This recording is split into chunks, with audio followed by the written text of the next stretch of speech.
Depektibong linya ng kuryente ang hinihinalang pinagmulan ng sunog na tumupok sa Balagtas Public Market sa Bulacan. Nahirapan ang mga bumbero na apulahin ang apoy dahil sa dami ng usisero. Narito ang unang ronda ni Victoria Tulad.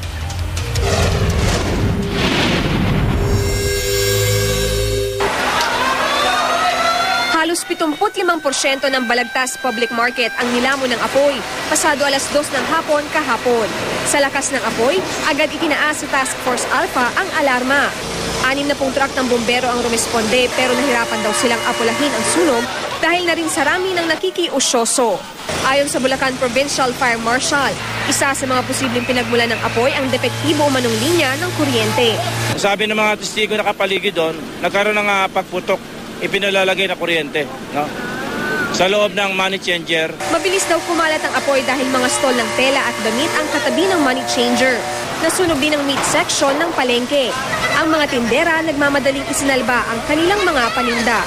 Mabilis lang po yung apoy, mga 10 minuto lang kumalat na agad yung apoy. Kasi yung taas niya, may insulation yun eh. Nakot namin yung tinda namin. Umalis kami sa pwesto. Kasi baka abutan yung kabila eh. Alas 3:15 ng hapon ang ideklarang fire under control. Dito na tumambad ang tila kalansay na lang ng palengke.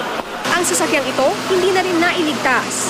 Mahigit 2 dekada na raw ang Balagtas Public Market at noong nakaraang taon, nirenovate pa ito ng lokal na pamahalaan. Maliban sa isang bumbero na napatakan ng natunaw na goma, wala naman daw naiulat na nasaktan sa insidente. Iwasan nyo lang gamitin ng matagal yung mga electrical appliances, no?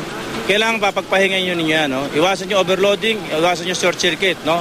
Para sa unang balita, Victoria Tulad, reporting.